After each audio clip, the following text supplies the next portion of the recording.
गुरु भक्ति योग। गुरु का ध्यान करने से मन की तमाम वृत्तियां निर्मूल हो जाती हैं। गुरु का ध्यान करना किसी भी परिस्थिति में छोड़ना नहीं चाहिए। गुरु का ध्यान करने के लिए हर एक वस्तु को सात्विक बनाना चाहिए। स्नान, भोजन, वस्त्र, संग, पुस्तकें आदि सब सात्विक होना चाहिए। केवल सदाचारी जीवन जीना ही ईश्वर साक्षात्कार के लिए पर्याप्त नहीं है। गुरु का निरंतर एवं गहरा ध्यान करना अनिवार्य है। अगर आपको संसार के दुख दर्द एवं जन्म मृत्यु की मुसीबतों से सदा के लिए मुक्त होना हो तो आपको गुरु के स्वरूप का गहरा ध्यान करने की आदत डालनी चाहिए। गुरु का ध्यान करना यह अनन्य अनुभव या सीधे आत्मज्ञान के लिए राजमार्ग है। गुरु का ध्यान शिष्य के लिए एकमात्र मूल्यवान पूंजी है। भक्तों के लिए भगवान हमेशा गुरु के रूप में पथ प्रदर्शक बनते हैं।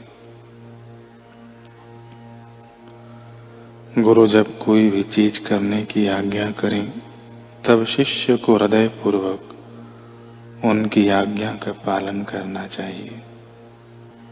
क्या केवल साधना का संकल्प उठना काफी है?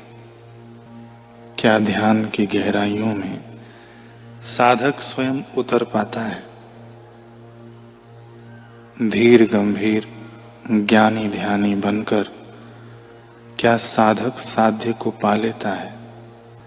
क्या ध्यान योग का अकेले अपने बूते पर संधान किया जा सकता है? नहीं। यह उत्तर स्वयं भगवान शिव जी गुरु गीता में देते हैं।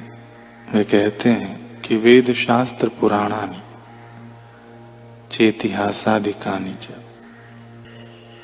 अर्थात है प्रिय, वेद शास्त्र पुराण इतिहास मंत्र यंत्र मोहन उच्चाटन आदि विद्याएं शैव शाक्त आगम और अन्य सभी मत मतांतर जप तप व्रत ध्यान तीर्थाटन यज्ञ दान ये सभी प्रयास व्यर्थ और निरर्थक हो जाते हैं। भ्रांत चित्त वाले साधक को पथभ्रष्ट कर देते हैं अगर गुरु तत्व को उसने पाया और जाना नहीं होता। सारी विद्याएं और पुरुषार्थ विफल हैं अगर हमें अपने सद्गुरु से प्रेम नहीं। गुरु भक्ति ज्ञान का आधार है। गुरु भक्ति ही मोक्ष का दूसरा नाम है। जिन ऊंची ऊंची महान अवस्थाओं को हठी तापसी जन्मों जन्मों अपना जीवन गलाकर भी नहीं पा पाते, उसे एक गुरु का प्यारा चुटकियों में सहजता से पा लेता है। दुर्लभ हो विषय त्यागो दुर्लभम तत्व दर्शनम, दुर्लभा सहजा अवस्था सद्गुरु करुणा बिना। अगर सद्गुरु की करुणा नहीं है तो विषय वासनाओं का त्याग दुर्लभ है, तत्व का दर्शन दुर्लभ है, सहज अवस्था की प्राप्ति दुर्लभ है। पर यदि गुरु की करुणा दृष्टि की छांव है तो सब सुलभ है। अलभ्य भी लभ्य है। इसी सनातन सत्य पर आधारित एक प्रसंग है। यह प्रसंग है भारत के जीवंत ताजमहल की। कौन? सद्गुरु स्वामी भास्करानंद जी। इस युग के एक पूर्ण सिद्ध संत। वैसे तो वे काशी में रहा करते थे, पर इनका विराट आभा मंडल पूरे भारत में ऐसा फैला था कि बड़े बड़े राजा महाराजा उनकी चरण धूलि के लिए तरसते थे। विदेशी भी उनकी गुरुता के कायल थे।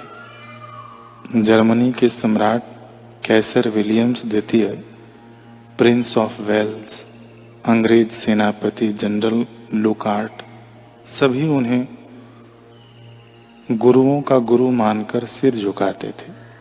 मार्क ट्वेन जब भारत आया और स्वामी भास्करानंद जी का उससे मुलाकात हुई तो अपने देश वापस लौटकर लिखे बिना न रह सका कि भारत का ताजमहल अवश्य ही एक विस्मयजनक वस्तु है, जिसका अनुपम दृश्य मन को आनंद से अभिभूत कर देता है, नई चेतना की हिलोरें पैदा करता है, पर वह तो स्थूल और जड़वत है। सद्गुरु स्वामी भास्करानंद जी जैसे जीवंत ताजमहल से उसकी क्या तुलना। इतने नामी गिनामी पदवीदार शिष्यों की भीड़ में एक साधारण सा भक्त भी था, लक्ष्मण मल्लाह। बड़ा मस्त मौला, भोला भाला, अपनी कभी उसे परवाह ही नहीं हुई। पढ़ाई लिखाई से भी उसका कोई सरोकार नहीं था। कभी विद्यालय के दर्शन तक नहीं किए थे। कोरा अंगूठा था। उसमें तो बस एक ही धुन थी, गुरु भक्ति की। एक ही विद्या में वह पारंगत था, गुरु सेवा की।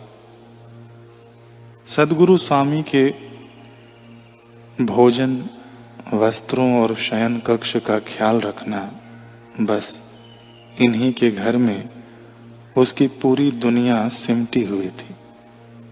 सद्गुरु स्वामी आश्रम में बड़े बड़े योग और साधना शिविर लगाया करते। उनके योग ऐश्वर्य को देखने जिज्ञासु जन दूर दूर से खिंचे चले आते थे।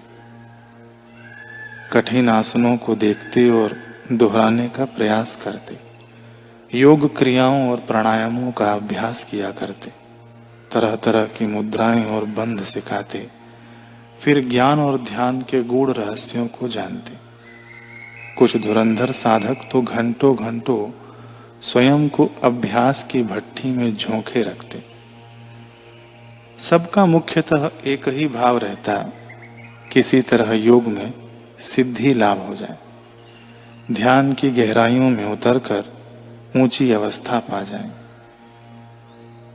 इससे अलग एक और वर्ग भी था जो भास्करानंद जी के दर्शन करने आता।